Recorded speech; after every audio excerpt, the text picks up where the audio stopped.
select board order, please. All those able, please rise. John, will you lead us in the pledge? Sure.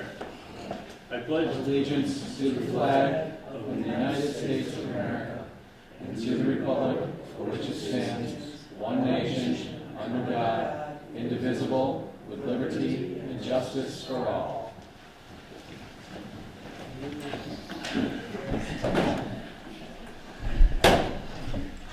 Wendy, will you do the roll call, please? Vice Chair Robertson. Here. Mark Stroud. Here. Dan Esco. Here. John Boyle. Present. Town Manager Tom Wilson.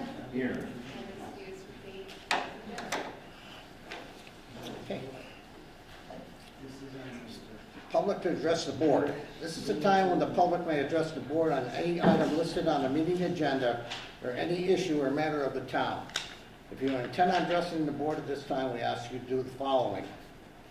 Please identify yourself by name, address, or the company/institution you represent. The public address to the board segment will last no longer than 30 minutes. Please make your comments concise and try not to repeat statements made by others. Please address your comments to the board chair. Discussion or debate on any issue may not take place at this time. The chair or the designee may answer questions and on procedural matters. Please be cordial and respectful of others. If anyone wishes to be recognized when the board discusses an agenda item, please make the request at this time. The board chair may grant this request and address comments to the board chair and be concise. We're a meeting in person and making this meeting available via Zoom for the convenience of the public. Since we are meeting in person, we will not be responsible for any technical difficulties. So if you would like to be sure of participating, please attend in person. Now, is there anyone that would like to speak on any of the items? Henry. Henry Rose, 89 North Mountain Road. I have three comments. Microphone? Sure. Up there.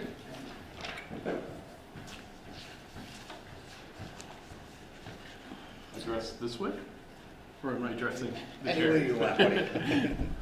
Henry Rose, 89 North Mountain Road. I'd like to make three comments about the budget and the ARPA funding for it.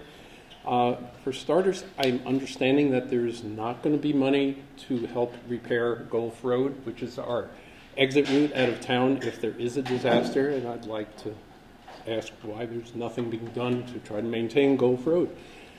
The other is I'd like to ask, are our sidewalks being adequately maintained? This is an issue for the disabled as well as for people who should be walking, and I'm not sure we're funding sidewalk repair adequately enough. And finally, I'd like to say, why do our police need rifles? I do not understand that. I don't understand why we're funding that at all. Thank you. Okay.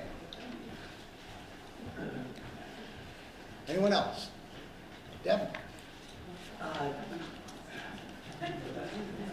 You can just stand right in front of it. It's totally fine. It's picking it up. And can we just say what number we're going to comment on and not make the comment? All right, 11 for me. 11. And I understand it's regarding parking on Daily Ave. What I'm asking, if you would, at your next licensing board hearing, have an item where the residents and neighbors of Zinke's Park or Zinke's Bar can have something to tell you about and things that I believe you should look at and consider. I don't think it's right. And I don't want to hurt Zinke's business in any way, but I also think the neighbors should have a quiet, peaceful existence as well. So you're asking for... To be an agenda item on the next time the select board meets, and we'll go into the licensing board. Okay. Thank you. Thank you.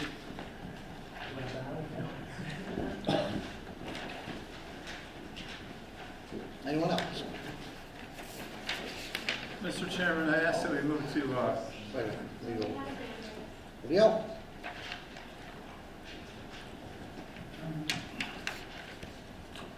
I'm Leo Delaney, 56 Daly Avenue. I'd like to make a comment also on item 11. Okay. It is just a symptom of what's going on Daly Avenue. Okay, when we get to 11.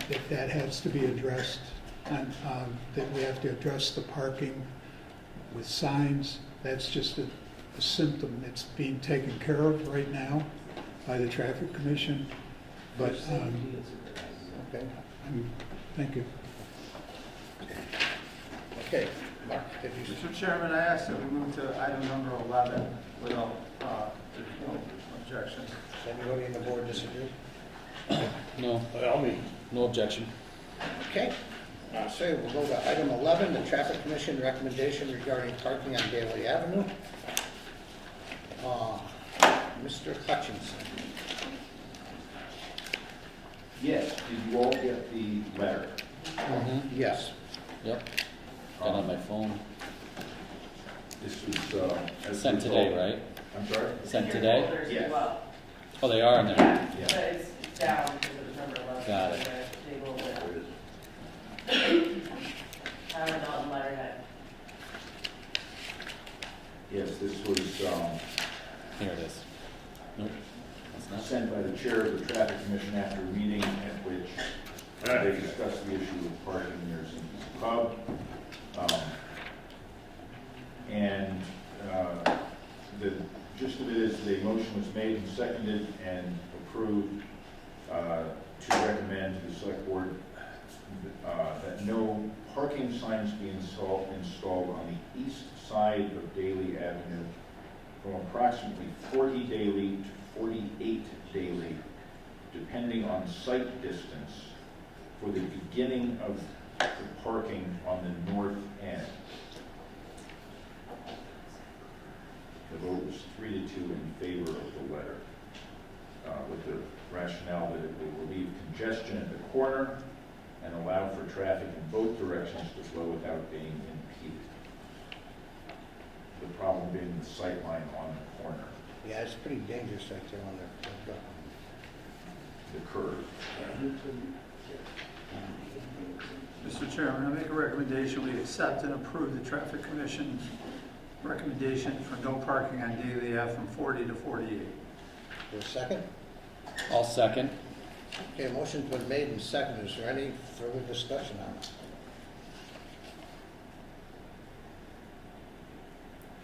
Okay, all those in favor? Aye. Opposed? Thank you. We'll do it. Did anyone want to speak at this time for that or no? Pardon? Does anyone want to speak about that at this time? Anyone else have any comments on it? I mean, you already decided on it, but you're more than welcome to. Is that good with you people? I think it was an excellent idea at the Traffic Commission meeting. They spoke of having the no parking from Main Street to High Street, which is overkill. It's just that corner. Maggie's mother needed an ambulance and they could not get there. Ooh, So, thank you. no problem. No problem. And we'll put the other one on the agenda item for next time. Excellent. I'll wait to hear from everybody. Thank you. Okay, thank you so much. Appreciate you Thank guys. you.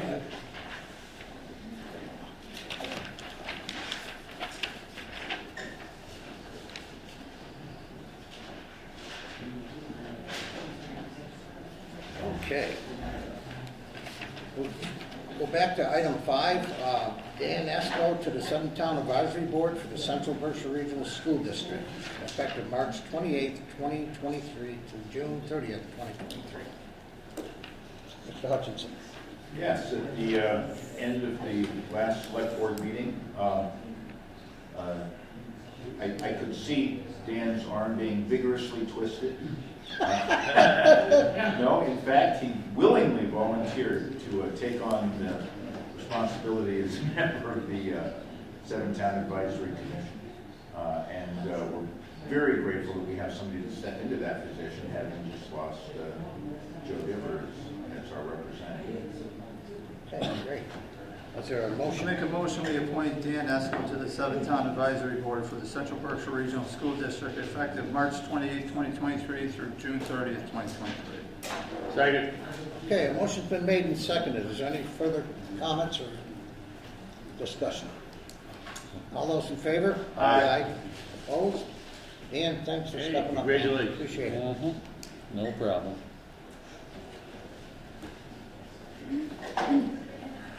Okay. Item 6, Presentation of proposed Born Learning Trail project at Pine Grove Park. Mr. Hutchinson.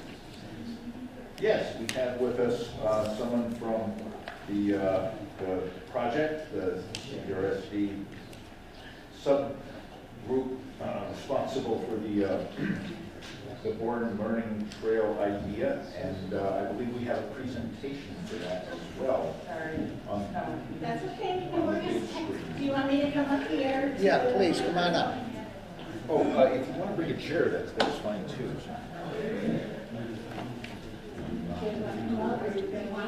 It's up to you. Good, we didn't get the right one. Okay. Sorry about that. Hey, Dan, how are you? Done, how's it going? Good.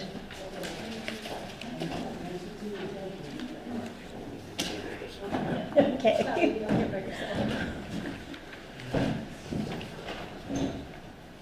Okay, ladies, do we have your name for the record? Yes, Wendy Preventure.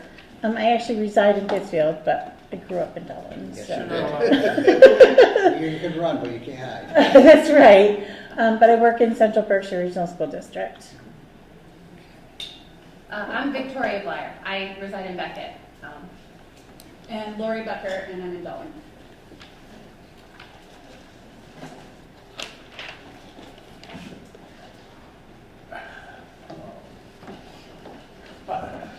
Tell me it's not true. It's coming, it's coming. It's okay. Oh, wait, it's coming. We could probably do this in our sleep, quite honestly.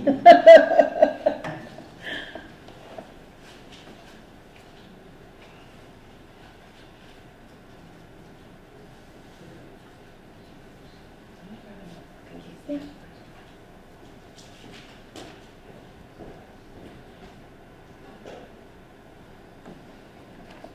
Here it is. It's right in the middle. There you go. Sorry about that. No worries. So I just thought I'd give you like a quick bit of information about what I actually do for Central Berkshire Regional School District. So I am the Coordinated Family and Community Engagement Grant Coordinator. It's a long title for CFCE. I offer programs throughout the community. I do programs at the Dalton Library 3 times a week. I'm at the Windsor Library. I'm at Kittredge. You name it, I go there. I do kindergarten readiness groups. I do vacation events. I do touch a truck. Anything that I can think of to do to engage our families in Central Berkshire, I will do it. So I do serve the 7 towns of Central Berkshire Regional School District. I am housed at Kittredge Elementary School, and my grant is funded through Department of Early Education and Care, and Central Berkshire Regional School District is the LEA. I've been doing this for 24 years, so I've been doing it for a long time. I just put my goals up here really quick, and that is to make sure that my families that I meet and that who need me are able to receive any kind of services they need. I refer them to programs that are throughout the community and Pittsfield, because we don't honestly have some programs here in Central Berkshire. So it's important for me to keep up to date and know where to send families if they need assistance with anything. And then also the play groups, that's a big piece of it as well.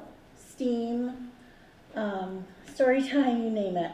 And then one of my goals is also to make the parents let them know that they're their child's first teacher, their most important teacher, and they know their child the best.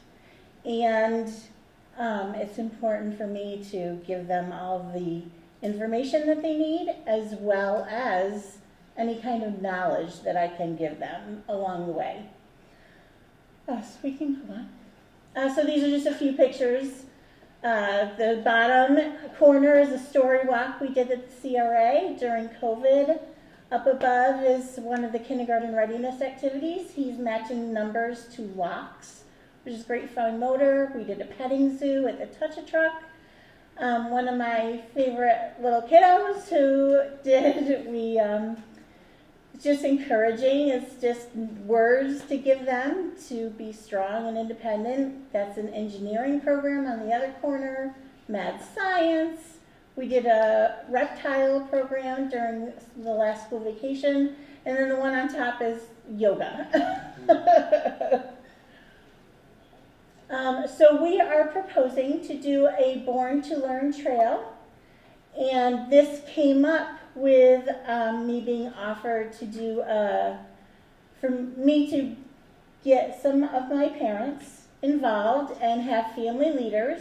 So I had Lori and Tori, and I had one more mom, and they took 6 trainings.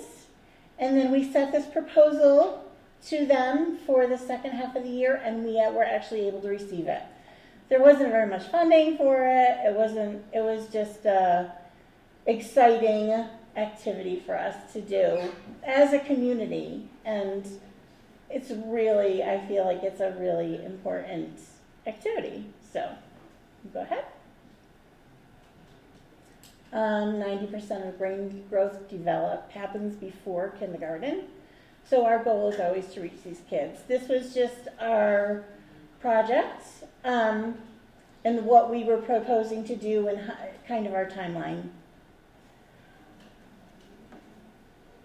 It was very long. Read that for us. Maybe. Tori can read it. Yeah. Can you read it? The project needed a goal to add developmentally appropriate opportunities for families with children of all ages that are accessible within the town of Dalton. Currently, the climbing equipment at our most utilized public park is not accessible and or safe to young children and children with disabilities. Parents report the difficulty of keeping their children safe if the child has the ability to use the playground equipment. Reaching the child in a timely fashion, if there is a concern, is problematic. We would like to add permanent stands along the Born Learning Trail for story walks. With these stands, we can easily change the stories as we see fit for families to read while at the park. So I think the other key piece from this page is the project deliverables section, which is one Born Learning Trail will be installed, hopefully, with story walk stands along the trail. The Born Learning Trail is a series of 10 interactive signs that offer fun, active learning activities for young children and their families. It helps parents, caregivers, and communities create quality engagement opportunities when out on a stroll or visiting a local playground. And the signs are available in English and Spanish, and translation can also be made into other languages. The trail can be ordered as a kit and includes instructions, hardware, and I think the next page would reinforce posts, is my guess, or something to that effect. So that's the gist of it.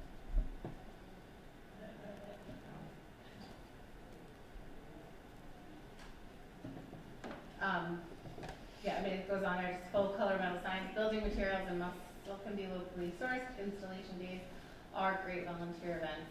Signs include the option to have special messaging, including sponsor names, company logos, or other investor recognition. And 20 story walk permanent sign holders throughout the Born Learning Trail. It's the most common method for displaying book pages is to hot laminate actual book pages, mount to a board of some kind, and sandwich between clear acrylic sheets. Story walk rooms are intended for the display of an outdoor durable sign panel or the temporary display of a laminated book page material. Which we have pictures on through, so you can actually see what they look like. Okay. You have examples of that in Yes. Yep. So we've kind of already covered that, and so there's the park, and the playground equipment is beautiful. It's absolutely gorgeous.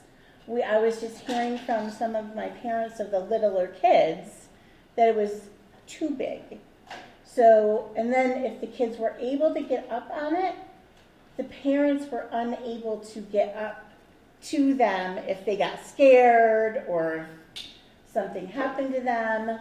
So the playground is gorgeous, and the piece of equipment is absolutely, it's just beautiful. the parents of the younger students were just worried. And that's just what's left for the little kids there. And that was what was in the online when I was searching for it. So that's just a big picture of Pine Grove Park. So as it says, we were just, would like to work towards having a Born Learning Trail kit installed at Pine Grove Park. We'd like to have permanent posts for story walks to be placed along the Born Learning Trail. And there is an actual picture of another park. So those signs are already made. They are actually made through the United Way. And we've also already been in touch with Berkshire United Way, and they are going to assist. They are going to purchase the entire kit with all of the signs. And they actually have offered to pay for almost anything that we've wanted. Wow. So we're just kind of waiting to make sure that this is done, and then when the snow's all gone, I need to meet with Bud and get to the park so we can kind of come up with a plan.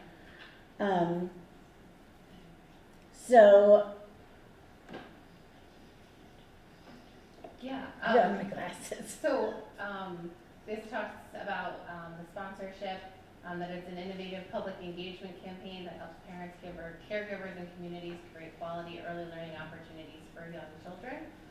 These are, they're born learning trails kind of throughout the country. Different states and different cities have installed them. So it's an interactive trail with 10 signs that have instructions for simple games that an adult can play with young children. That kind of turns just a trip to the park into a really fun, but also a learning opportunity. And the United Way provides a list of fees around the costs associated with installing a trail on their website, which gives us an idea about how much it will be. But as Wendy addressed, United Way has said that that's something that they're prepared to cover. And I will say, Springside Park actually did have a Born to Learn trail, and there is one up in North Adams as well. Lori and I took her children one nice day to go to Springside Park, and there was 2 signs left. So it was a little disappointing, but I mean, it just gives us more things to know that, it's what we need to pay attention to. And I don't know where the signs are. I don't know if they were just taken down because of weather or who knows. Okay. Oh, did I miss? Yeah, in the picture you showed of the trail, there was something that was installed on the ground. Yeah, so there's the pathway, if you want to go back.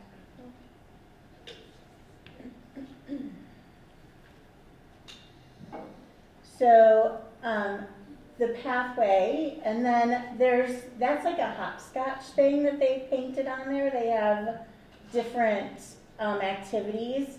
I do have someone also that is probably going to help us paint some great stuff on there. Is that cement or is that just boards? That is cement.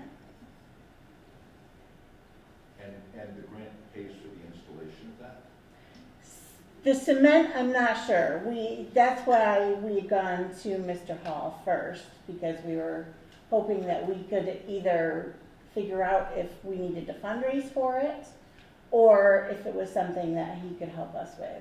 And I take it that is an integral part of the... That is a lot of it is just so that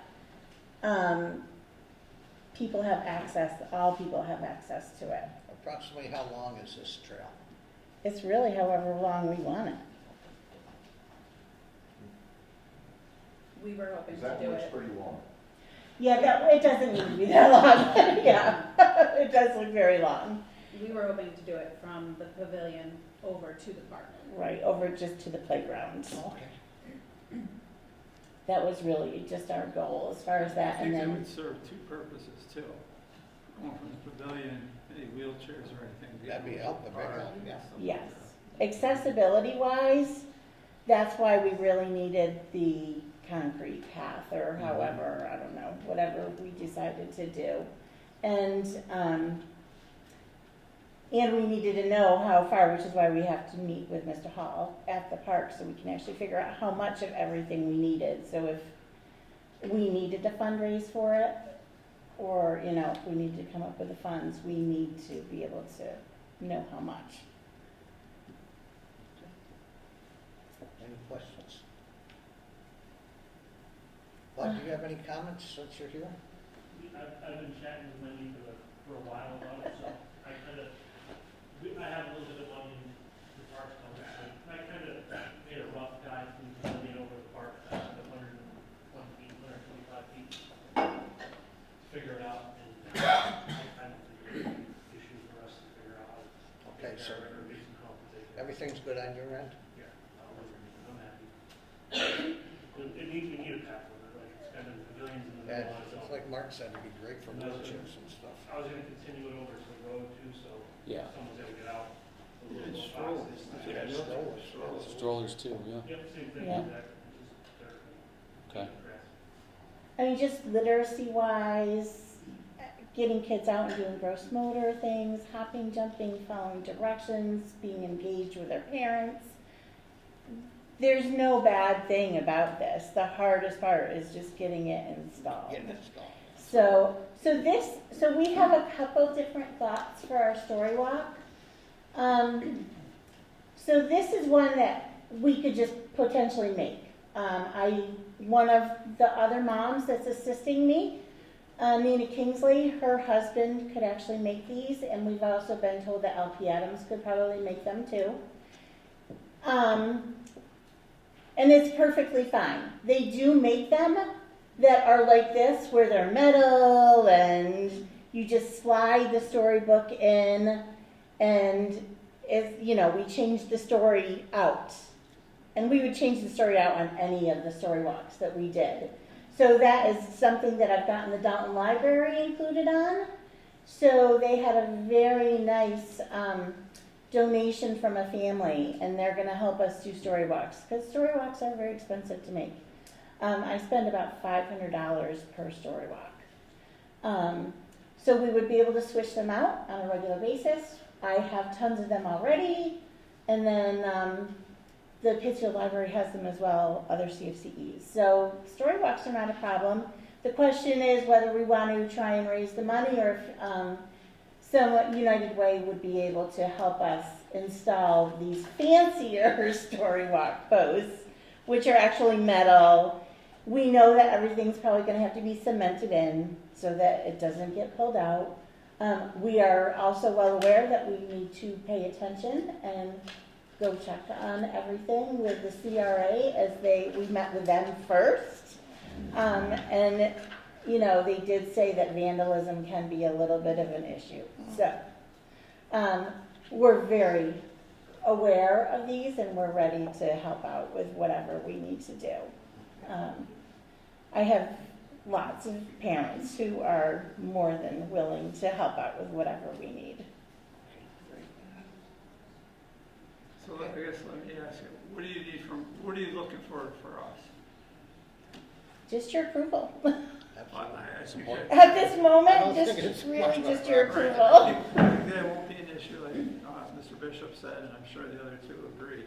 If Bud's willing to take care of that and pave that out for you, Yeah. I guess if you run into any snags with fundraising or anything, come back to us and let Right. us know. Maybe we can- That was the hardest part, was the pavement piece. That was our biggest concern. I think LP Adams would help us out, and I know United Way thought LP Adams would help us out as well. So the pavement was really our biggest concern, mostly because I know nothing about it. So as far as so I'm so grateful that Mr. Hall is going to help us and get that taken care of. I can tell you this too, there's a piece of equipment there that the CRA paid for half, and my wife and I did fundraising for the other half.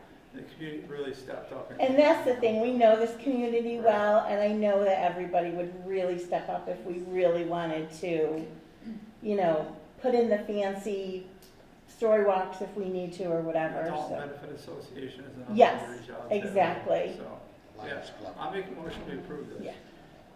Is there a second? Second. Okay, a motion's been made and seconded. Is there any further discussion? All those in favor? Aye. Opposed? It's a wonderful thing for Dalton. Thank you so much. We're so happy that you're willing to let us do this in the Thank you all park. for your work. Yeah, thank you. Thank you. Thanks, have a good night. Have a great night. Good night. You can share that PowerPoint with anybody you need to. Thanks. Thank you. Okay, number 7, I'd like to open as the sewer commission, please. So moved. Second. Okay. All those in favor? Aye. Opposed? Okay, Mr. Hutchinson. Yes, we've received our assessment for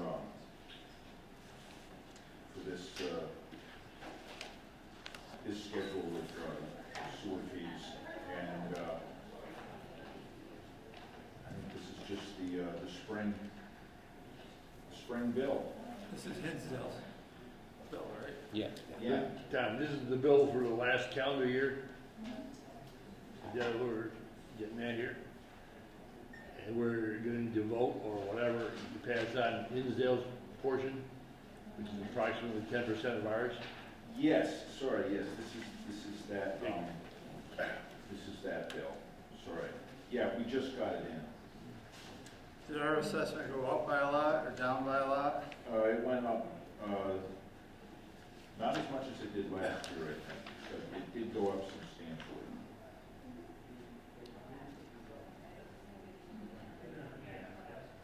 Mr. Chairman, I move to approve the new sewer warrant for Hinsdale in the amount of $101,824.00. There's a second? Second. Okay, a motion's been made and seconded. Is there any further discussion?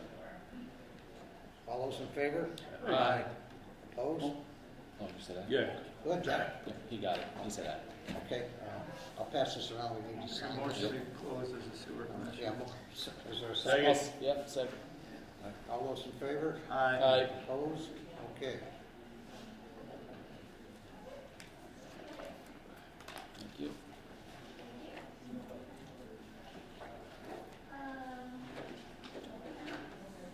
Yes, in fact, we'll see in the town meeting warrant that we have a request for a small transfer from the sewer stabilization fund to cover the amount that we did not budget for the bill from Pittsfield for FY22.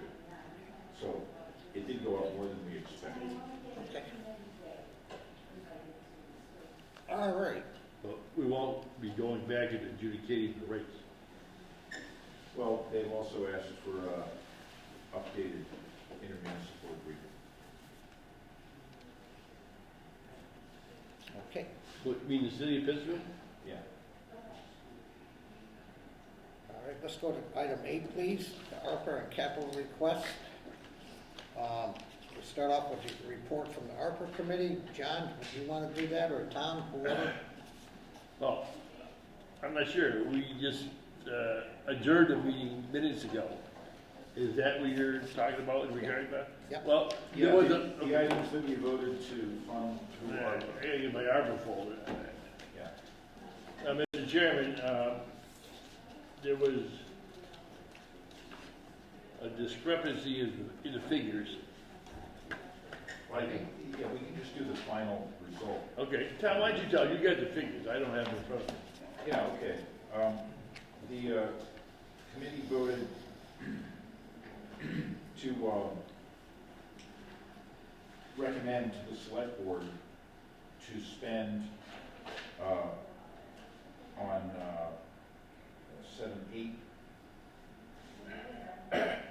9 items to spend ARPA money on that. For the police department, that was $14,868 for rifles and $19,576 for the mobile data terminals, or more or less the laptops for the cruisers. The committee also voted to recommend spending $26,000 on a roller for the highway department $30,000 for a paper compactor at the transfer station, and $170 for new paving, $170,000 for new paving, again, for highways. Under emergency management, the committee voted to recommend $2,500 for a community emergency response team, $2,000 for the hardware, software installation of a new desktop computer, and $250 for a scanner. In addition, the committee voted to recommend $42,000 for electric vehicle charging ports in 2 different locations in town. That's for one location, and the rebate for that will pay for an additional station. So there's a kind of a rollover effect in that, which is very efficient. Now, in order to do that, that comes out to slightly more than we have available. And in order to accommodate those requests, the committee recommended that we reduce the town hall renovation allocation from before, from $150,000 to $108,000, which is $42,000 less. That still leaves them with about 15% of a contingency, which is what the Buildings and Grounds manager was concerned about when he asked for that extra money to be allocated. So that is the total of the recommendations of the ARPA Advisory Committee, made up of Bob Bishop and John Boyle chaired it, and Tom Irwin and Mike Jerome from the Finance Committee were also on that, in that group. Any questions? Well, it looks like we only have 267,000 available. Yes. Left. And total recommended is 317, so there's a $50,000 shortfall. That's all taken care of, Dan. It's all with the taken care of. money we took out of the other. We took the money from. Where's that sheet? Okay, the deficit turned out, after all the calculations were done, to be 39,000 and some. 39,563. Okay, so we transferred 42,000 from the contingency fund put aside for the town hall renovations. Thereby leaving 108 for contingency fee for overruns, and providing 42,000 of the Green Committee's request for the charging ports. And that does leave us with a couple of $1,000 in the black for ARPA Okay. at this time. It just wasn't part of this sheet? changed. So, okay. Just a couple of minutes before we got here, that's why we had a special meeting, because. Make a motion, we approve the recommendations from the ARPA committee. I'll second that. Okay, a motion's been made and seconded. Is there any further comments? All those in favor? Aye. Opposed? Thank you. Okay, I have one more adjustment per our highway superintendent. He would like to transfer $11,000 from the $170,000 paving to put towards the repaving of Pine Grove Park, which is a shortfall. And I told him I would bring that to the committee. And when you say repaving of Pine Grove Park, do you mean the basketball The court? basketball courts, yes, I'm sorry. Okay. So moved. Second. Top of that. Okay, What exactly are we doing here? We taking this from where? the paving, out of the 170 for the paving, Yeah? and Bud requested it to come out of there to be put with that, because that way he doesn't have to, he can. Okay, that allocation, 170, he's gonna spend 11,000 on the paving? On paving of the basketball court. Okay, fine. Okay? The motion's been made and seconded. Is there any further discussion? All those, Can you just ask Mr. Hall, Yep. what, can you give some clarification now that we're at this point? what streets are we going to do this calendar year? It's all I hear from people in town about their streets. And can you just give us a rough rundown? You're not committed, you're not on the hook for this, but what is the game plan as far as repaving streets in the town this calendar year? This calendar year is what's left over from last year that didn't get finished, which was John Street, Chamberlain. I didn't hear the first one, but Sunset Judith. John, Can you come forward? I'm sorry. Chamberlain, Judith, yeah. John Street. John Street, yep, sorry. And Crane Ave. And Crane. That's it? That's what's left from last year's, yes. From last year's Chapter 90 money? From, the pavement didn't get finished last fall because it started too late, because the contractor was too busy. Yeah. ARPA funds. Yeah, ARPA but with funds, this right. new money that you got, the ARPA funds, like immediately you can utilize that funds to pave streets. So I'm asking what the plan is here going forward. If I have it, I could, which I'll have it, I have to, everything's gonna go out to bid, so it's gonna take a little time, but some of the money I was already gonna use for crack sealing, Yep. or some of the roads we have done, so it's probably gonna be 40 to 50,000, I think, of that money, just to preserve what we have a little bit, some of the roads. And then I did put in the street scan, one through street scan was, the number one street I had to redo was Pleasant Street. So Pleasant Street, I just put it in the Franklin County bid, I can reject it when it comes back to me in the middle, in the first week of May. Yeah. Pleasant Street would be a priority because it was in the, 3 years ago, it was in the plan to do that whole sector of town. And by a suggestion of a member of this board that we couldn't afford it, it got deleted, much to the irateness of the neighborhood up there. You did all the side streets, but you didn't do the main street. And that's in your plans? That, if the money, if the prices are usable, the prices are way greater than what they were last year. Can I press this one step further? Any plans there to do Norwich Drive? No, not this year, unless you guys make me do it, but that's not on the docket. We're gonna go by what the street scan like we did, that's like 15, I think, down the depth chart. Like, if you go over like Riverville, Frederick, Sleepy Hollow, Audrey, Clark, Kimberly, those roads are in a lot worse shape than Norwich is. I mean, just take a ride. It's So that's what I had several calls about. Frederick's Drive and Sleepy Hollow Road. Whippoorwill, the one in the middle Yep. of it. Oh yeah, I forgot about Whippoorwill. It's like down Is there plans to do that in the immediate future? I mean, if I had the money for it, absolutely. That would be my first one, is that area. But it's just not, the money's not in the cards to do that. Those roads will ultimately need to be completely reconstructed. And that's much more expensive than just milling and filling. They apparently, when they were installed, the subgrade work wasn't what it might have been, and the roads are kind of slipping downhill. So that causes all kinds of problems, and drainage there doesn't help either. So it's just, it needs some work. It does, it's rough. Did we have the street scan? Was there an additional presentation that was on the docket for the future? We're going to address this. Yeah, we can go through it.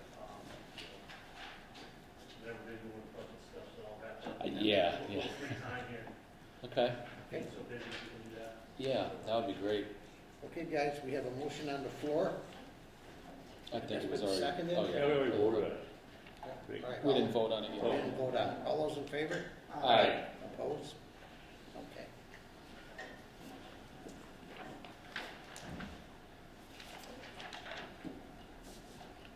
Okay, Departmental Green Committee capital requests. Should I move up front? Yes, please. Thank you, Mr. Chairman. Thank you, select board members, for letting me speak this evening. I'm going to refer to the document I hope you all have here. And this, you've just approved the 42,000. That's correct. So we don't need to talk about that in terms of a capital expense, because that's being funded through ARPA. That's right. Okay. So, just by way of introduction, I chose to join the Green Committee because I'm very much interested in EV, electric vehicle charging stations for our community. And it just so happened that our community is in a sweet spot in terms of being designated an environmental justice community, and I'll get to that later. But in any event, the Green Committee has met once, and that was the beginning of the month, and this document is really an evolution over the course of these last not even 30 days in terms of research and compiling data. And that's how I'd like you to look at this document. These are not hard recommendations from the Green Committee. We hopefully will be next week, our chair scheduled a meeting to discuss the charger and the sites. So please look at this document accordingly. I think it's also important to look at the context of Massachusetts. They have an environmental plan for 2025 to reduce greenhouse gas emissions by 30%, and by 2035 to have all vehicles be electric vehicles in the state. So this is a far-reaching plan that the state has adopted, and which I hope that Dalton will be part of. The bottom line is that $400 million became available for over 4 years just this January. It is brand new. And of that amount, $98 million is going to be designated to Eversource for municipality and public workplace charging stations. There's two sides to this. There's what's called the make-ready side, and there's the customer side. Eversource, being our utility provider, will provide all work to the site where the charger will be sited. That will be 100% covered, no cost to the community. The other half of this will be the customer side, and that's where we will work with an approved vendor to install chargers, and we will buy software and insurance policy which covers operation and maintenance and activation fees, and those are prepaid for a 5-year period. I want to get back to the environmental justice community, and on the bottom of the last page of your packet there's a crude map. And when I use the word community, I have to be very clear that it's not the entire area of Dalton. It's a designated area based on income. And my understanding is that the median income in this area is 65% or less of what is the median income in the country or the state. I'm not sure of that. So it's based on income. It's a result of that any charger stations placed within that community area, that zone, will be 100% reimbursed. We will not pay a penny for the chargers. We will be responsible, as you look down, for the software, operation maintenance, which is really an insurance policy, grading and paving, which is probably a more expensive cost where those sites that aren't paved if we chose to move ahead that way, signage and bollards, which are required, and a management activation fee.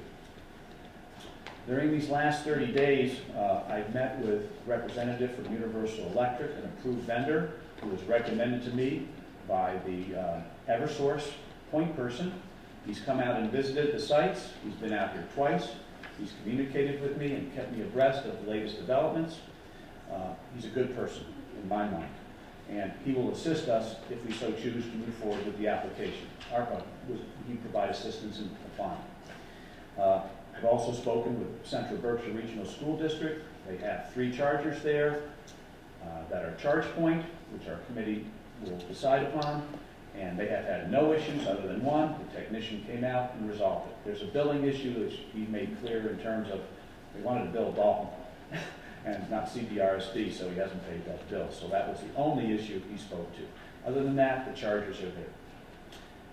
One thing I should point out a caveat, and I don't want to get pulled in the weeds here, but ChargePoint has an app that shows that those chargers are not publicly accessible.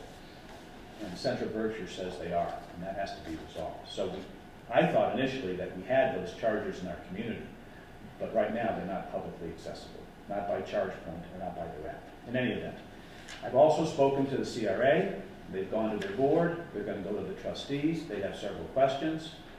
They would be sited behind the CRA, again, 2 stations, and one of those stations has to be handicap accessible. and that's the law. It has to be a public accessibility spot also. I've spoken with Kelly's Package Store. They are more than agreeable to site if you so decide to go there. I've spoken with LP Adams. They are not agreeable at this juncture. Hill Engineering is considering it. So there are options, and one of the things I've learned over this month is that where we were discussing on the municipally owned sites, we can ask for businesses to have the site or site chargers there. We would own the sites. We would own the site, that is the charger, I should say. And we would be responsible for that charger and for all software, insurance, what have you. I can get into those details a little bit more, how that works. And that was new since our committee met. I met with Bud Hall today, and we visited the 3 municipal sites, Pine Grove Park, Chamberlain, and also Greenridge Park. And so he'll have input there too, but I think Pine Grove, we are in accord, what with the contractor coming out there in terms of pulling power from the line and bringing it in. That would have to be paid, and the estimated cost is approximately, and I believe it's quite high, I hope so, it would be about a 50 by 20 pad, let's say $11,000 per space. We've allotted $44,000. I want to be clear also that if Dalton proceeds with this, as with ARPA, we're going to be rebated that money. That is, we have to allocate the money, but we'll be rebated for the charger. We're on the hook only for software operation, maintenance, activation fees. I've also been discussing this with another individual in town that we should even consider churches. That might be an alternative also. These are all options. If they fall within that economic justice zone, again, we will have to pay for no chargers. What you see here in the various sites that I've described, you can see costs and how they're rebated. The one site that's outside the economic environmental justice community is in Greenridge. And that site being outside, the first charger we would be responsible for. The second charger is rebated at 50%. However, monies through ARPA would be rebated, and I've allotted those to pay for that charger at Greenridge.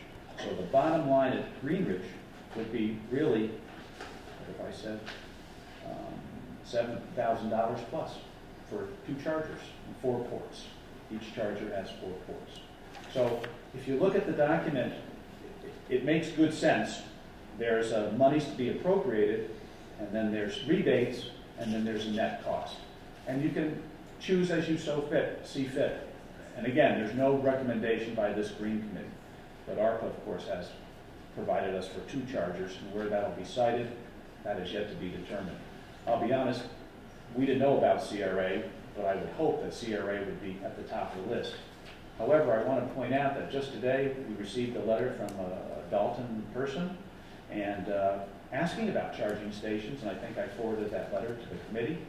And he was very keen on having Pine Grove Park, having charger stations there. Remember now, this is an environmental justice community, and to upgrade in your home, what with renting or what with the capacity a person's home might have, that's going to cost $2,000 to $3,000. And so having a level 2 charger, having Dalton provide it. Let me just get into the weeds a little bit, because I think it's important to know just how the system works. Dalton sets the rate. Dalton sets the access code. If Dalton wishes to have access code for our community, they set the rate accordingly. If it's someone outside the community, they set the rate accordingly, higher or lower for that matter. Dalton is in charge. If after so many years the station doesn't prove its worth, you can deactivate it after the 5-year period. I'm going to presume that at some point we're going to have fast chargers in this community. But that's an expensive cost, and that's yet to be determined. But that, in my opinion, is what's going to happen if we're going to meet the state's mandate. Let's see. Markup monies. The senior center, I think I've mentioned that, and I just want to make a caveat here. I said here, senior center station replacement is ineligible for Eversource funds. That's for make ready. That is for the utility side. However, if we were to swap out the charger that's there and I know only 1.1 port is operative, that could be a charge point station. You go to the station, you charge up your vehicle, pay with a credit card, those monies go to a separate account in Dalton. Charge point gets 10% cut. Dalton gets 90%. There are demand fees in terms of usage, and those demand fees will be coming down. I want to be clear, this is not a money-making proposition. This is a public service.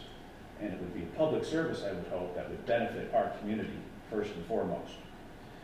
I mentioned access 24/7, handicap accessible. The make-ready side.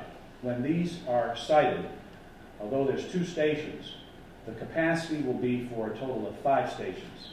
So in the future, if indeed we wish to expand, we can pave or we can take more paved area and add 3 more stations. So we have that capacity. When they build it, they'll have a panel box adjacent to the station, and from that panel box, you'll take your stations accordingly and charge them up or have them hooked into power, so to speak. That station can provide 3 additional stations for 2 that are sited there. Cell service, I'm not too familiar with this, but we have to provide cell service in terms of that software, hooking in with the software. Demand costs, renewal, I gave a bottom line at the end of 5 years. If we were to continue, each station would be approximately $1,266 for software and insurance. So that's the future cost beyond the 5 years based on today's costs for software, insurance, activation fees. The next step is really, with ARPA monies there, to pick up or to submit bids, I gather, if that's the way it goes. And then we work with the contractor and we apply to the EVIP program, Electric Vehicle Incentive Program, and to Eversource. I have the applications. I'm more than willing to assist. I know Tom has asked me to, and the contractor is more than willing to also. Dalton has to sign off. If the CRA or Kelly signs off, they also have to apply and sign off. So it's very transparent and open. They have no cost whatsoever, other than to maintain the parking lot in the winter flat. That's, I would think, a given. So that's it in a nutshell. I'd ask you to consider additional sites or monies. And I say that only because they're really clear. First come, first served. If we get in line for however many stations or sites we so choose, if we're accepted, they'll let us know within 30 days, I believe, or within 30 days we have to let them know. We're ready to move forward with this. But we have to have monies allocated, if indeed a warrant were to be presented, ready for that application process. And then we move forward. So the $42,000 for ARPA money, that's already for 2 spots, correct? That's for 2 chargers, 1 site. Eversource wants to provide sites with 2 chargers, 2 stations, and it was very confusing. A charger station here, 2 chargers, 2 ports for each charger. So 4 ports, 4 car slots, 1 being ADA, $42,000. No paving, no grade and pave. Grade and pave, it will increase the cost, we estimated, and maybe Bud will be better at this than me, at $11,000 per slot. But if you put it in a place that is already paved, No cost. then that's not a cost. That's And all. hence the CRA being a good candidate for the first couple of charging So- stations. My only concern is, this is coming in at like the 12th hour here. Well, I can only say, Mark, this has happened at the 12th hour. Yeah. It's in January. They just allotted $400 million. We've already allocated so much, I feel, so much money towards capital expenses. And I feel like we put it, and I'm not saying it's a bad idea, because I like the idea, but I feel like it's put us in a bind here, with our backs up against the wall. Well, we can look at it in the context of the other capital expenses as we continue through this item. Only a quick question about the CRA location. will the location be at the rear of the building? And will it be directly, have direct access to the handicap ramp? When I met with the contractor, the thought was the front end, that being easily accessible. But when I met with Rich Peters, the thought was in the rear. I think so, because that's where the handicap ramp is. And that's where I think CRA is looking. It went to the board, it's gonna go to the trustees, and there's several questions they have in terms of accessibility. I think it's definitely not mandatory, but strongly advised, the access for handicap folks. Yeah. Thank you. Okay, thank you, Tony. Any other questions for Tony? Thank you very much.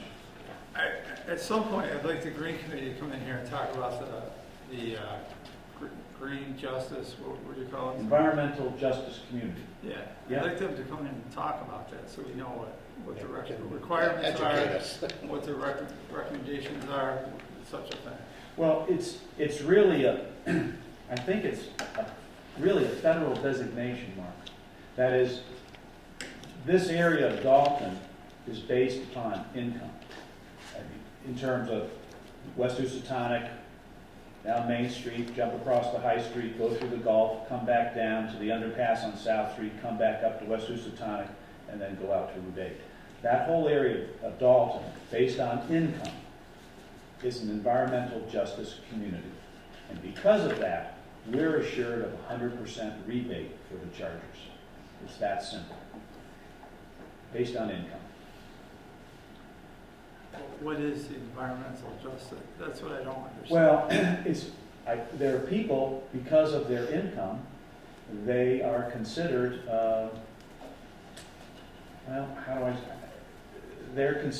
it's considered an area that we should devote more resources towards. And if we're going to devote those resources, we're going to be compensated accordingly. So as I said, Greenwich Park is out of that area. They're not going to be. That first station has no reimbursement. The second one does under this program. But within that EJC community, all the stations are, no matter whether they're municipally sited or in a business area, they're going to be 100% reimbursed. We're going to get our money back, rebate. I think it's on the assumption that the poorer communities or low to moderate income communities are more likely to have environmental issues in their neighborhoods than the wealthier communities. Well, I think you're right, Tom. It's based on income. So let me get back to the idea of charging station in your home. I have one, and basically, depending now if you have a fuse or your panel box, it's basically a $2,000 to $3,000 proposition to put a level 2 charger in your home. Well, if you add all that up, based on a person's fixed income, that's a significant amount of money to recoup. And you're going to have to be buying an EV vehicle by 2035. So the thought is, let's support that area based on their income below the median, 65% or less, by promoting EV charging stations through the public. I guess where I was confused from last meeting, there was talk of moving from a green community. I thought the term was the energy justice. It's the climate leader. Oh, that's what it was, okay. So that's a designation that the town would earn if we did a number of things, kind of like getting to the green community, but more involved. And then more grant money would be available. And this map, by the way, I couldn't print it out on the computer because the color schema just didn't come out, so I had to draw it. It's a rough shot drawing, but it is accurate. Tony, is there any possibility of getting the EJC area extended to taking Greenwich Park? It's all based on income, John. Well, I can't believe that the people in downtown Dalton are any less in the income bracket than Greenwich Park. I'm just a messenger. I mean, I just thought I'd ask. Yeah, I thought it'd take a federal law or something to pass it to change it. So. It's done by census tracts. Yeah, so it's probably locked in. So there's a certain segment within more or less downtown Dalton Housatonic, that is a census tract. Who currently buys electric cars? Certainly not many low to moderate income folks, I would imagine. I'm just wondering, when they target these types of investments in communities, I understand they want to right some injustice that may have occurred and help people succeed in life and give them maybe an accessible means of charging their electric vehicle, but I'm wondering, you know, the merits of the investment. It's a substantial amount of money to lay out initially. And at a time when our communities are struggling to make ends meet and provide for just the most necessary services. So that's part of my, you know, I'm not objecting, but I want to ask questions and figure out, you know, how much can we afford to do now? Do we have a 10-year plan? I know this money's going to be gone. It's first come, first serve. So it puts communities in a position where they have to decide to prioritize this or not. I'm not completely sold on prioritizing it at the moment, but more information and more education can help. Yeah. Well, again, this is informational. This is, you know, these various sites are for you to consider. I'd ask you to consider something beyond ARPA, but that's me, not the committee. That's me asking you to. And for instance, Massachusetts offers a $3,500 rebate, up to a $3,500 rebate. It's a credit at the federal level of up to $7,000, but that may not help the person who doesn't have taxes that merit $7,000 being credited back to them. So there's efforts being made at the federal level and the state level. In Massachusetts, if I'm not mistaken, it's a law. When 2035 comes, EVs are the vehicle. Now that law may be amended, but that's the goal of Massachusetts, to reduce our footprint, our carbon footprint. Quick question, Tony. Can the grid handle all this? Well, you see them upgrading, and that's a concern. I I look at guess. California too, where they can't charge, Yeah. they can't charge their cars out there. I can't answer that, Bob. I'm assuming there are people above us that are on this and ready to go and are addressing that. But I've seen the work out there for surely upgrading the lines. I Yeah, hope so. yeah. Okay. Okay. Anything else? I'll keep you informed. I'd like to keep you informed accordingly. What I find out, I'd like to share with our committee and hopefully share with the staff. Dr. Erlen, you want to say something? Yes, I think that putting in at least a couple sets of charging stations are in the best interest of the town so we get a good handle on our usage levels. I was in touch with the city of Concord, who I've done a lot of work with previously, about their experience with charging stations. And they said, well, when you start off, there's a steep learning curve. You'll start off having a usage rate around 1%, and after 3 or 4 years, you'll get up to somewhere in the range of 5 to 10%. So I think having, charging stations at high use point, like potentially the CRA, Pine Grove Park, I think would be seriously in the best interests of the town. And as what we've learned, we can spread it out farther. I recognize that Tony's passion is to put it everywhere, but that may be a middle of the road, especially with your concerns raised about, the total amount of money being spent. Thank you. And may I just say one last thing? Yes. There's a 2-year window to get this complete. So assuming, well, we know ARPA money will be there, I would imagine that it will be 2 years hence, within that close to 2-year period before this is completed. And again, that notion of getting in line and application and all that. So we're looking at 2025. Okay, thank you. Thank you. Thanks, Tony. Thanks, Tony. Okay, item 9. Fiscal year 2024 budget. I'm sorry, can we go over the departmental Oh, there's departmental as well. capital right? requests? Oh, sure. Yeah, I'm sorry, Tom. Thanks.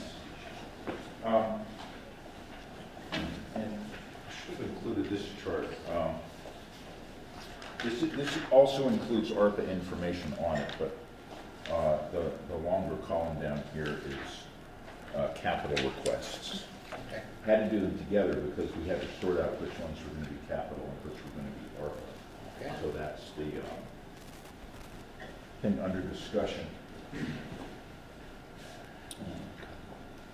So we have a couple of items requested for, from the police department for capital requests. The sort of usual 5-year cruiser replacement, and also this year an administration car. The forest warden has requested a trailer, and we'll see this when we go through the warrant a little bit later. Okay. On that trailer for the forest, Yes. now, I understand they have a trailer, don't they, that's enclosed or whatever? This is a trailer that would fit all of their ATVs. It's either 2 or 3, so that only one driver, they only have a couple of items that are able to be, a couple of towing vehicles. Well, can So- can they trade that other one in? So what they're Reduce the hoping, cost? that was not part of this request.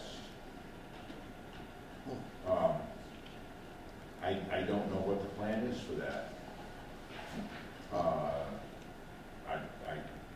It wasn't mentioned. Just asking. So the idea is that this would allow one driver to drive all of their ATVs somewhere. The DPW is requesting 3 items: a loader, work on the garage roof, which has needed it for years, and a pickup truck. What am I missing here? Where's the loader? I'm sorry? Where's the figure for the loader? It's at the top of the detail. It's up above. It's the first thing under DPW. Oh, wait, okay, got it. Yeah.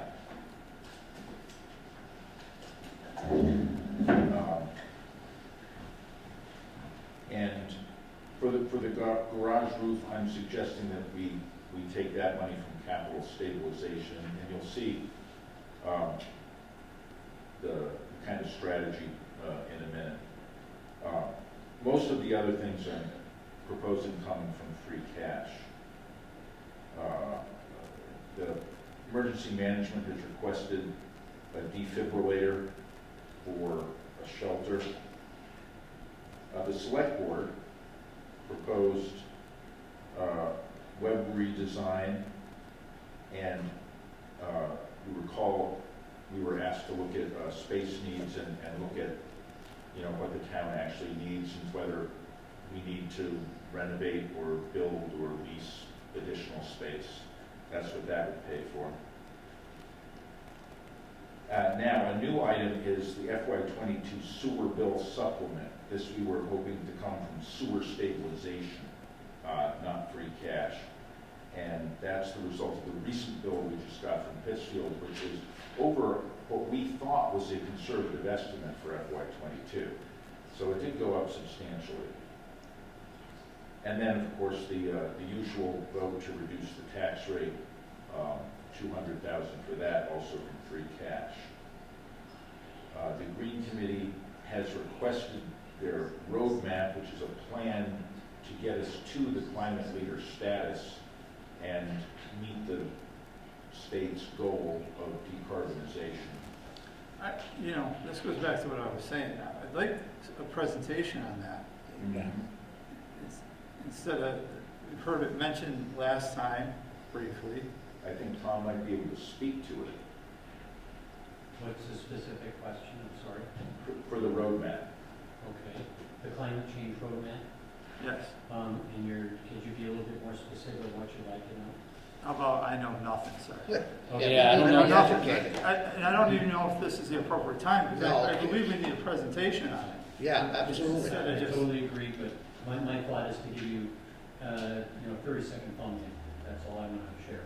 All right, don't go 35, we'll go 30. All right. So it's basically a strategic plan. What is the town going to do in order to, or what is it recommended to do step by step to achieve the numbers we're supposed to have by 2030? That's it. That's what that's supposed to be. Whether it's electric cars, how many homes have to be weatherized, how many homes need to have heat pumps put into it, how much power you might generate off your landfills, on and on and on.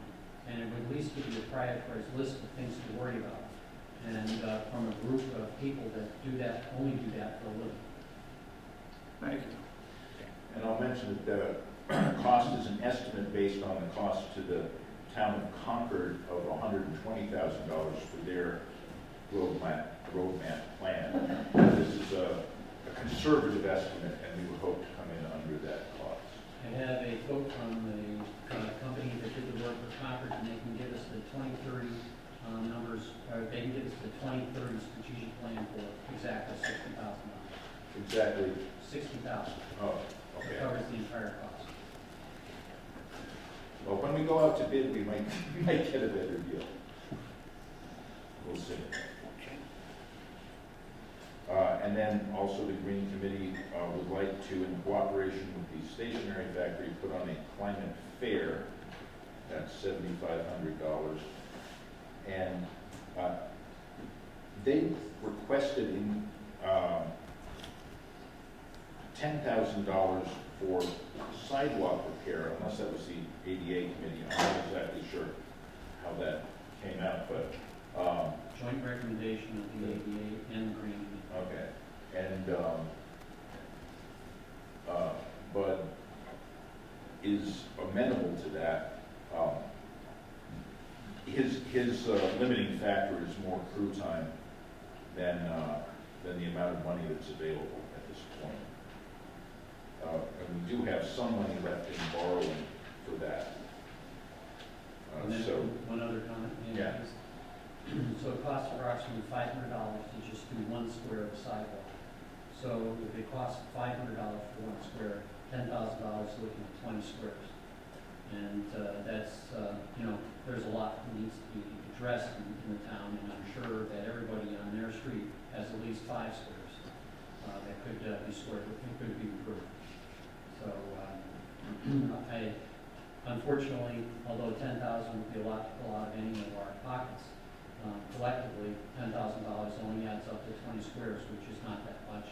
And the sidewalks haven't gotten addressed because of so many different things pulling on the DPW. But at this point, we probably need to start addressing whether we do it internally or externally.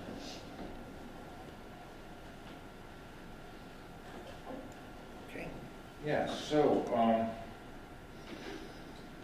skipping down to that. Well, before we move on, Oh, sorry. I don't know if I can justify $7,500 for a climate fair to the taxpayers to say we want to have a climate fair and we need $7,500 with taxpayer money to have a climate fair. I'm all for the climate fair. Just don't know if it's necessarily something the town should pay for. Right, the taxpayers. When we say the town, it's not me, you, I mean, it's coming out of our taxes, but we're talking about, homeowners, and does that money need to be coming out of for a climate fair? This comes under the heading of, I believe, community education under what would count as a climate leader. I mean, it would get voted. It would get voted on by the taxpayers at the town meeting, Correct. whether they want to support it or not at the end of the day, and I'm fine with that. I don't know if I personally want to spend the money that way, but it's not all up to me either. So I'll vote my way. If I can get through an introduction, then you can see where we end up, Yeah, let's and do that that. might influence the way you think about these things. Because Okay.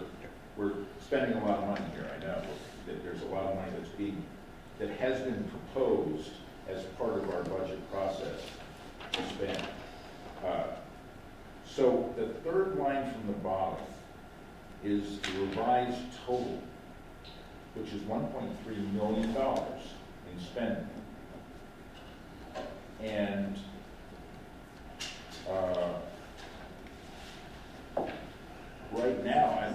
proposing that a very small amount come from sewer stabilization, and a relatively small amount come from capital stabilization, because last year we drew down capital stabilization below we put in $200,000 every year, and I'm proposing doing that again, and I'm proposing putting $300,000 of free cash into OPEB, which for the first time would make our OPEB fully funded, which is a really good position for the town to be in.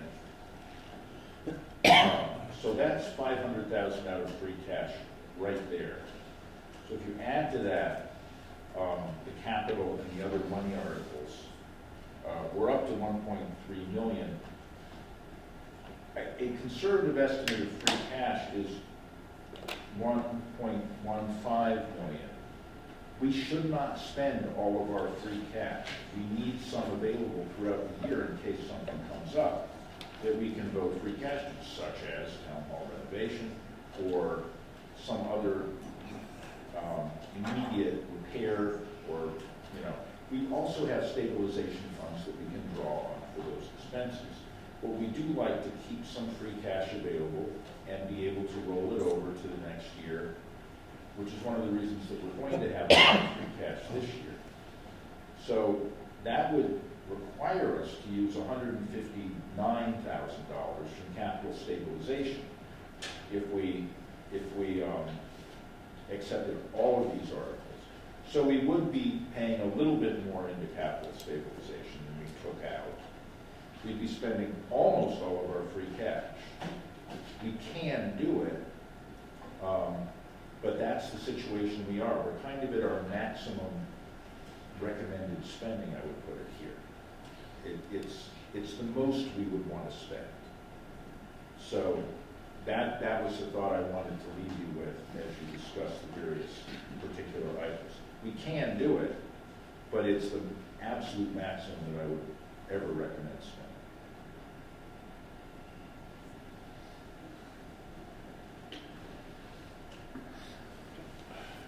Any other comments?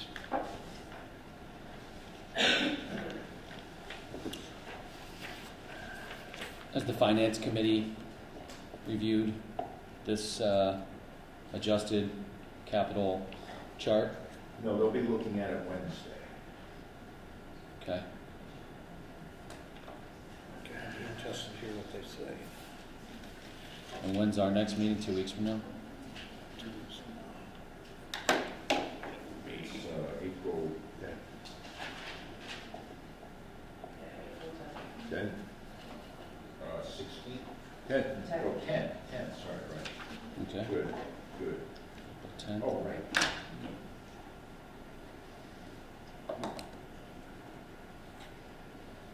Okay, you all set, Tom? Well, I consider that an introduction and would like to hear more of the select board's thoughts and ideas about it. Okay. And when we get to the warrant, you'll see I have a warrant that is prepared that has these items in it. And depending on, if you have a quick yay or nay on any of these, that can stand. It would be great. Hang on, no, the warrant does not have any of these specifics in it. Oh, it does have some of these specifics. I did split out a number of these because they needed to be split out, and I did include them in the warrant. I can not include them in the warrant if you wanted to approve the warrant tonight. That would be easy. And just include them in the motions and explanations. Last year, I included the capital items in the warrant to give people a little bit more heads up, because they typically don't get the warrant motions and explanations until they get to town meeting. All right, we're going to do an education one. Oh, right. So that a week ahead, people would have an idea of what these things were, if you wanted to go ahead and approve the warrant without the specifics. Now, why don't we wait to hear what the finance committee has to say? Then at our next meeting, either we approve the warrant in total, or request that certain articles be withdrawn. Yeah, that will be a drop dead date for approving the warrant. So Okay. we can go through it pretty closely when we get to that, which is almost next. Number 10. So thanks for letting me go through those at least a little bit now. Okay. I'm gonna get through these so that our department heads can go home. Yeah, we can come back. Departmental budget? Yeah. Okay.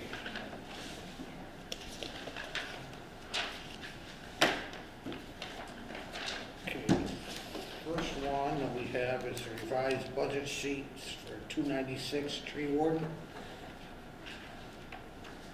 Yes, this is fairly easy. The Finance Committee met and is recommending that it be adjusted upwards by $140. The item for planting new trees was put where the $140 was before for other supplies, and it shouldn't have gone there.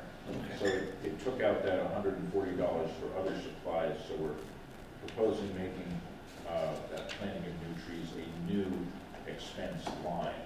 Okay. Okay.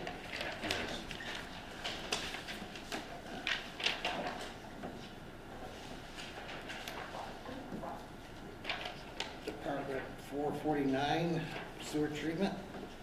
Yes, this is the big one where we again just got our estimated sewer expenses from Pittsfield. Again, our last year's bill, we were having to make up 20, was it, almost $20,000 that they went over from an estimate, but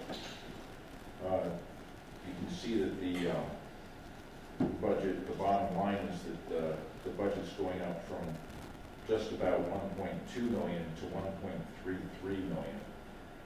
That's going up $130,000. Well, when are we gonna get the inflow study acted on for the sewers? But you know how the sewer repairs? Then, I think you might have signed a contract with them, but they're still getting it together, put it out with it, the summer it all works. Will we anticipate that to be done this construction Yes, season? this is construction. So it'll be sometime this year, budget get started on? Yeah, we'll be working on it. How much, did you have any idea how much groundwater is being stuffed through the sewer that we're paying just to treat groundwater? There's definitely areas that have, well, I don't know if they have an exact number, but there definitely is. Okay. TA, Kendall? Yeah, I mean, the increase is the intergovernmental sewer agreement, and we really don't know what that's going to be yet, right? As of 3/9, we didn't have any numbers. Well, that's our, that is the estimate that we got from them Oh, they did provide an estimate? for FY23 expenses, yes. Okay, because I'm just reading, no estimate provided by City of Pittsfield. As Oh, sorry, that's all, so. that should have been crossed out. Okay, so you did get an estimate. Yeah, and that's why it's not level funded.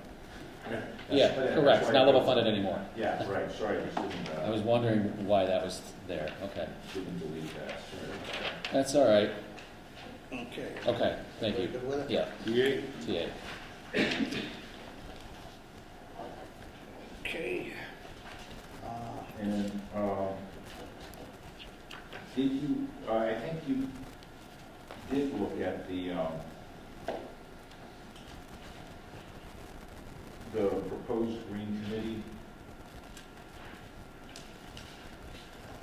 I budget? think I already did that last week. We did Yeah, that last okay. week. I have the police department. Yeah, we got police department. Oh, yes.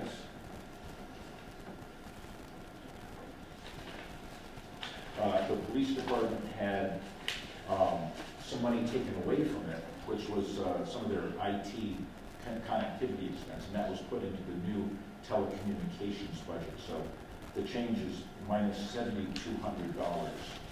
Oh, TA?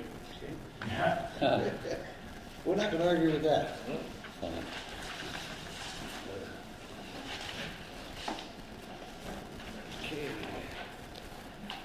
school budget.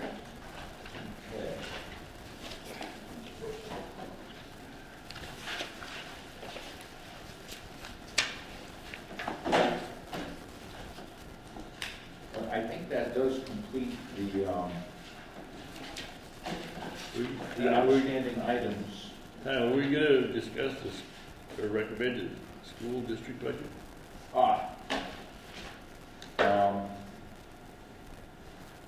Yeah, we're waiting to hear back from the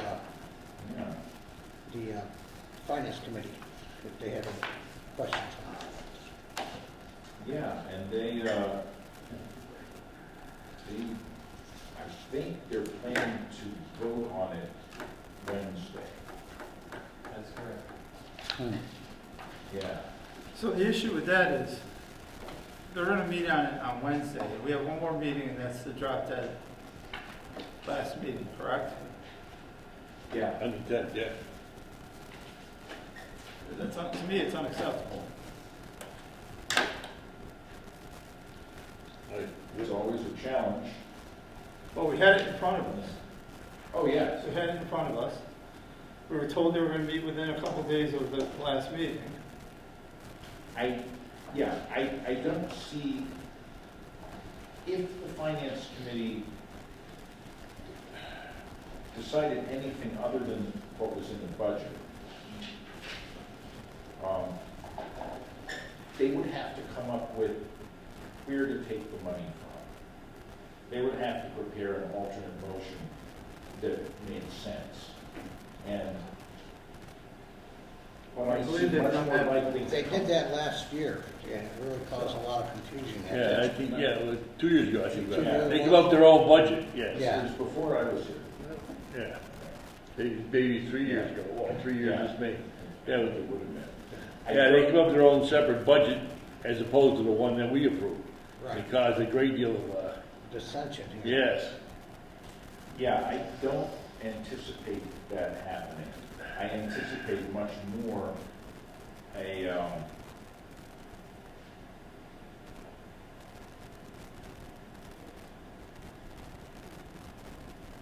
more of a proposal to,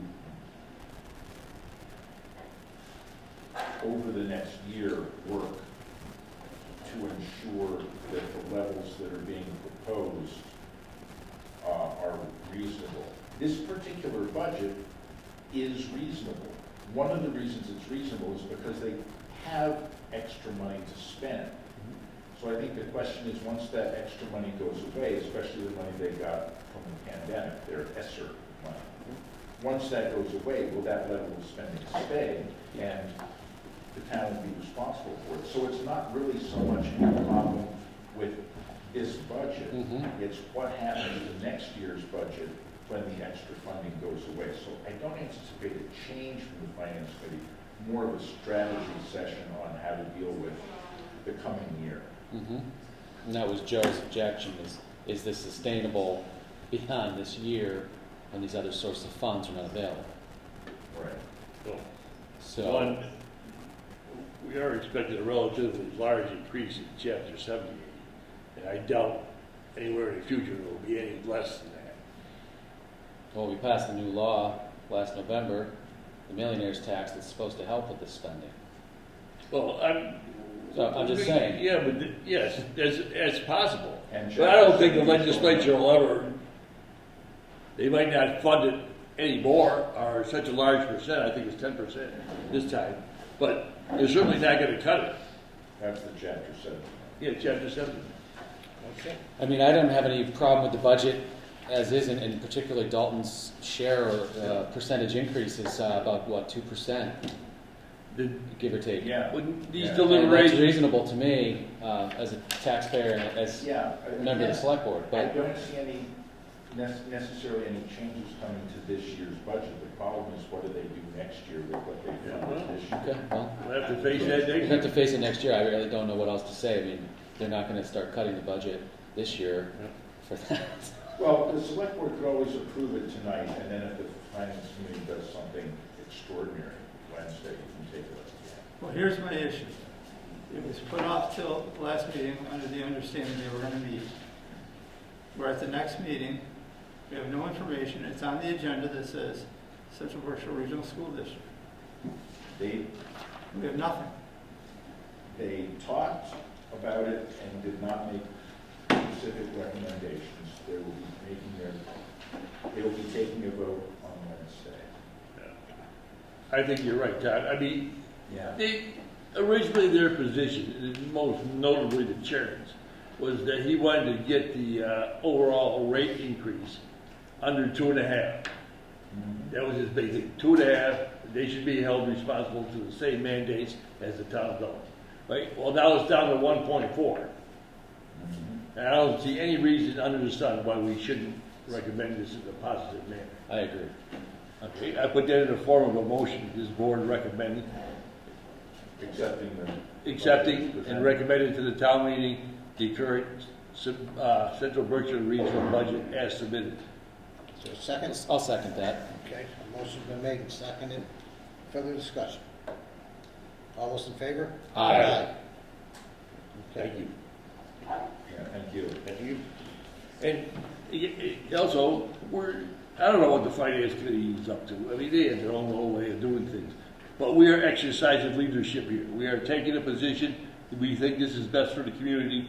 And, well, you may or may not think so, but it's our job to exercise leadership. I think I commend the board for doing this. Okay. If everybody's okay, I'd like to go to number 14, policy for Stonecrest. So we get Bud home. I mean, he's only been up about 200 hours. No objection. Wow. Okay. Stump grinding. Oh, yeah, sure. Okay, Mr. Bud, come tell us how you're gonna grind a stump. Did you say he's lettered? It's coming up next. You've seen a draft of this with the policy that has been proposed by the board and has been an informal policy in the past. We sent it to town council, we got back a tighter version of what we gave them, and that's what you have in your packet. It's pretty simple, but it's also pretty tight. Needs a period at the end of the third paragraph. The only, I support there's no problem with the policy on paper, but determining whether a tree is a personalized tree or is a town tree, that's when your problem is going to come in. We have the book, I have a book with. Yeah, people still going to argue with it. That's all. Well, Just point it out. It's referred to in the policy, so. I mean, the town paid for the survey, I think, 2009, so I have, like, they designated what trees are town trees and what trees are not. So it's. But I think they just use a standardized setback. You know, as you well know, the town road right-of-way varies in different streets. I don't know. I feel like they And who's the town? East of the town. As you get towards the easterly end, the town's right-of-way veers off. That's why all those houses are set back so far from the road. Well, The first 30 feet of their lawn is the town right-of-way. the policy cites the 1999 map of town trees on file with the town clerk. Was that updated with the survey? Yeah, I believe it was on. Yeah. And just because a tree is in the right of way doesn't make it a town tree, is that right? No, I believe the ones that are.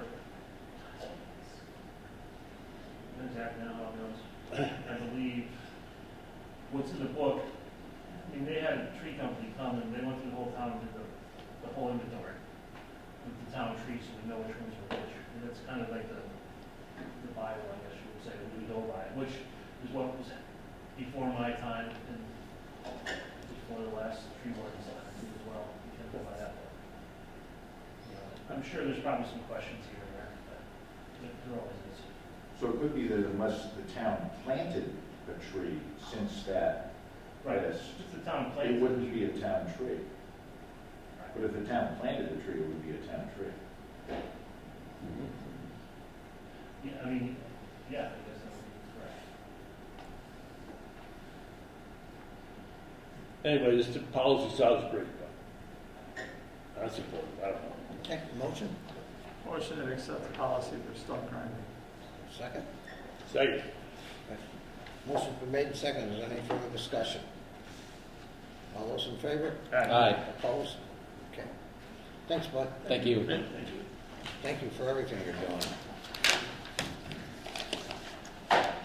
Okay. Let's see. Number 10, Tom, this is your, Yes, you have before you a draft county warrant. Very similar to what I gave before. This has been reviewed by the town council. Few changes, making sure all the dates are correct. And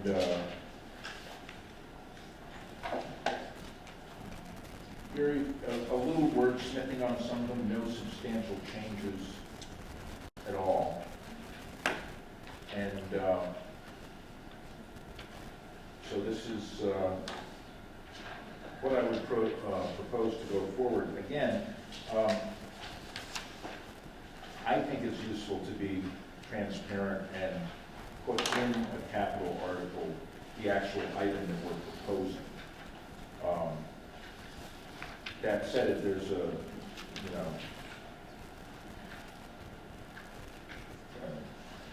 opinion to the contrary, I don't hold it very tightly, but I did it last year and no one seemed to object. Which one is that, Tom? Oh, that's from 14 to 17,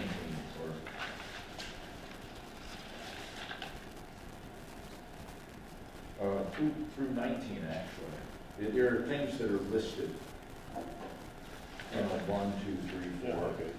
all those. So apparently those did not used to be part of the warrant, but I think it's good to let people know what's actually being considered, so they don't have to wait for the motions and explanations. What's happened here? Or the educational session will be before. What's happened here? You have instituted a change of policy in regard to town meeting procedures. For several years, and there's never really a good reason for it, we had 2 separate town meetings. The one with standardized articles, and then capital articles were considered at a meeting in late June. And we are not doing that anymore, and that's definitely a positive step, because the one in late June was ill-attended. And there's where the really meat and money of the budget was, in those capital expenditures. Well, yeah, and of course I did confer with the select board about that matter, Yep. and that was the opinion of the board, so we went ahead and did that. We may still have to have a cleanup town meeting, but it will really be much more technical and much less substantive at the end of June, depending on how the finances come out. Large expenditures should be considered at an annual town meeting. The people have an opportunity to vote on it, not at some special town meeting on June 30th. Good work, I think it's excellent. And speaking of this warrant, I agree with it completely, everything on it, except the last article, which is by petition. Article 25? No. 24? Where's the one by petition? 24. 24. The select board have addressed this issue several times. Most recently, a couple of years ago, we went through this.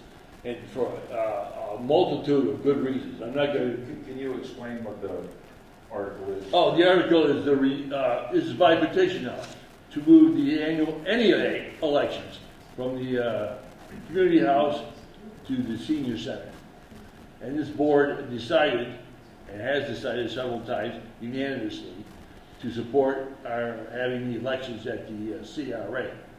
Now, there's a multitude of good reasons to continue this policy, and I urge everyone to just vote against this article.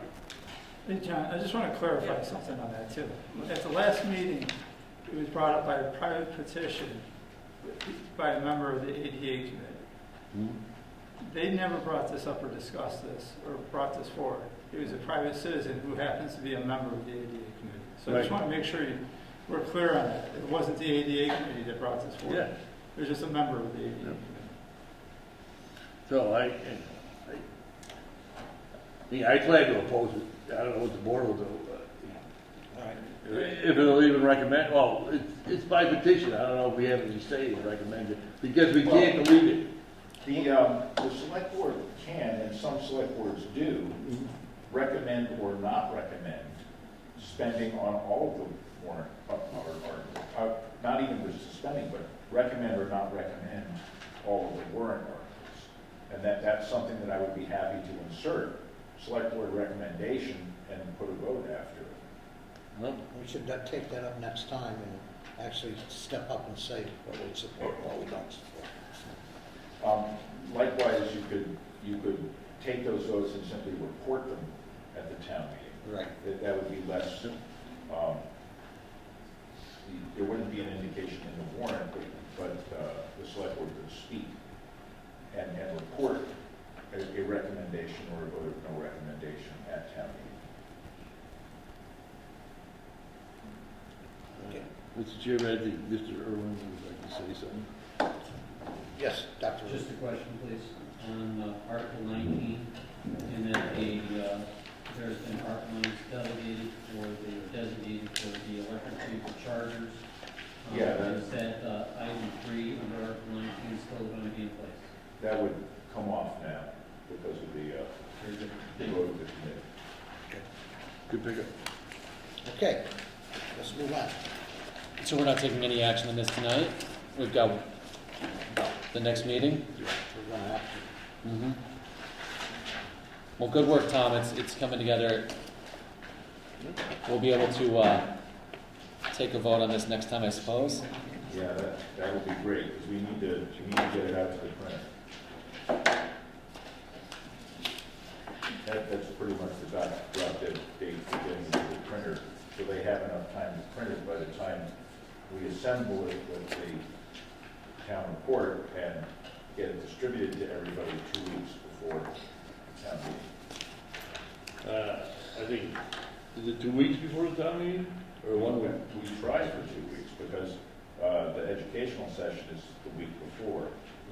So I would like to get it out 2 weeks before, so Yeah, people no, have no. more time. We should be able to do this before next week. Okay, let's see, number 12, letters to state legislators regarding school funding.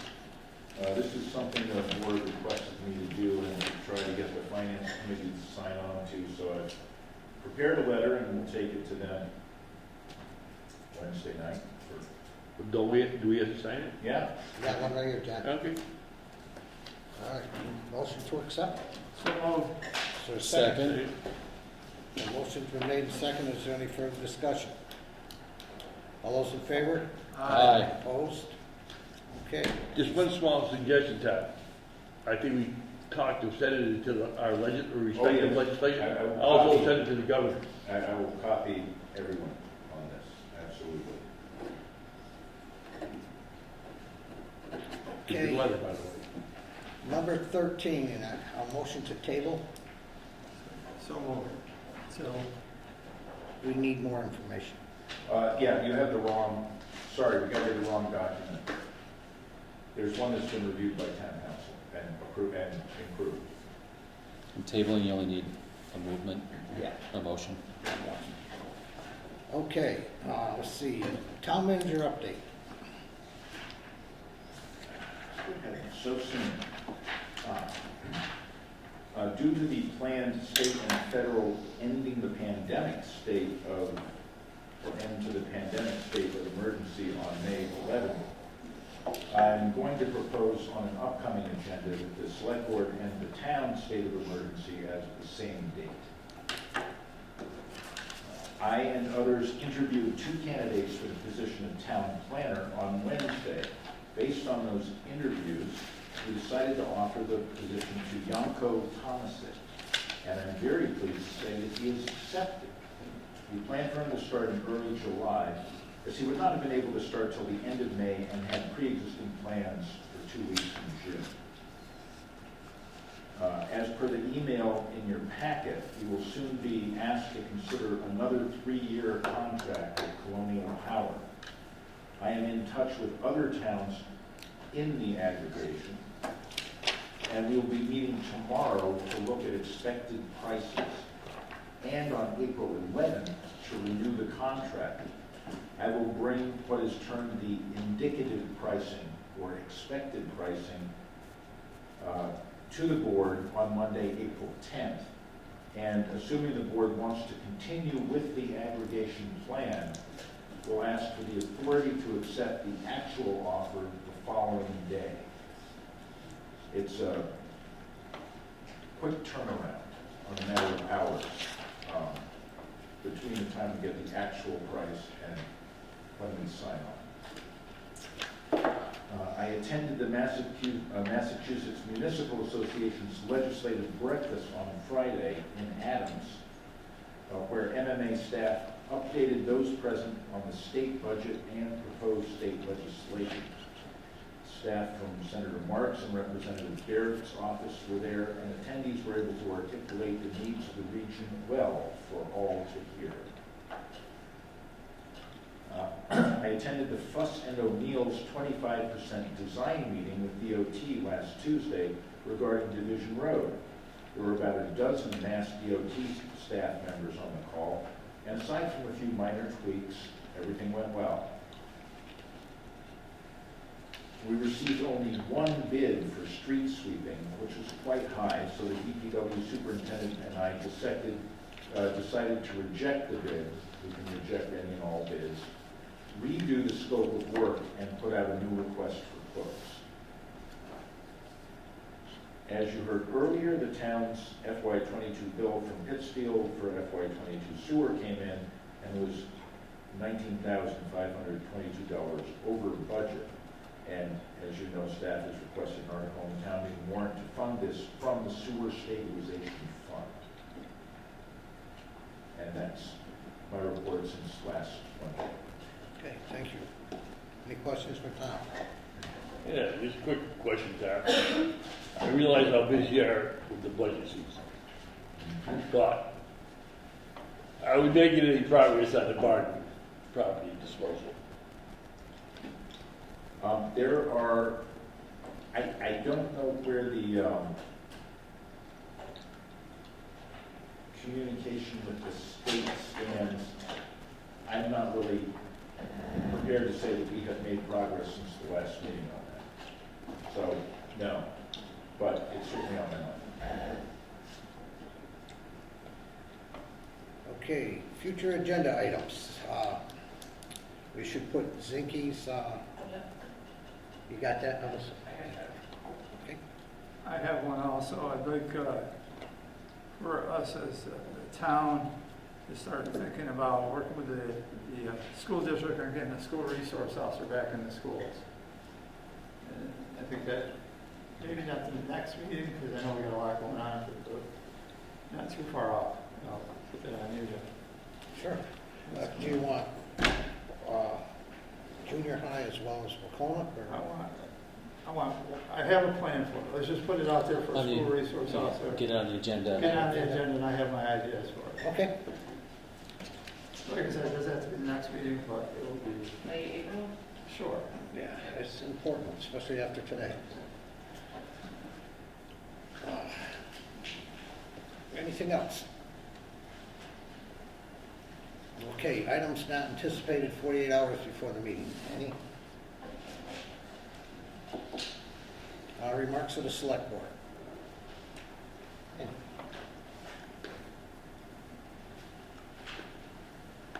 Okay, that leads us to our announcements. You can cross town planner off the second item. Yes.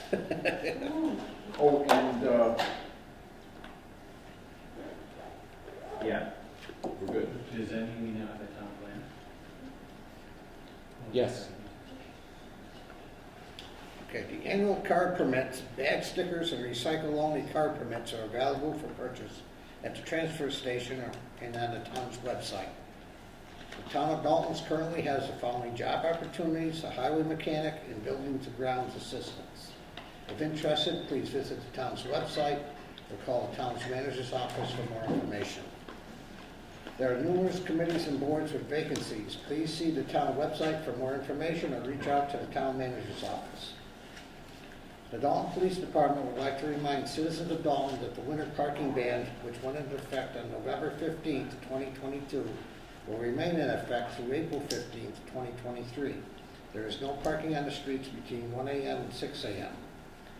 Is your electricity bill too high? Absolutely.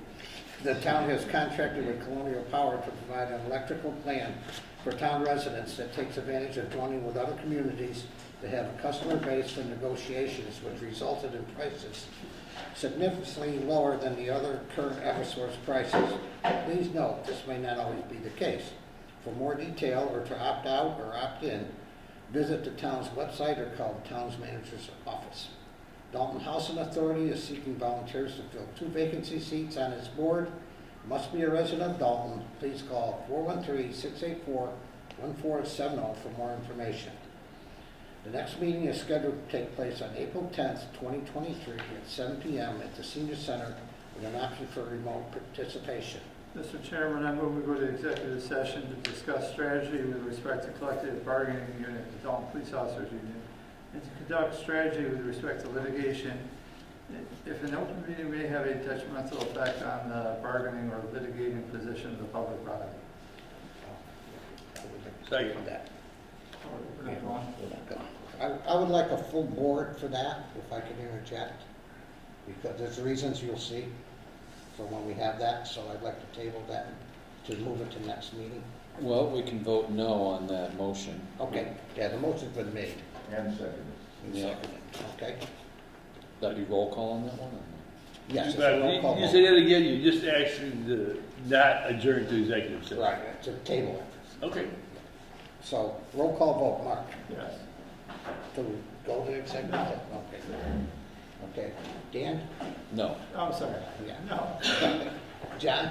No. Okay, Bob, no, okay. Make a motion we adjourn.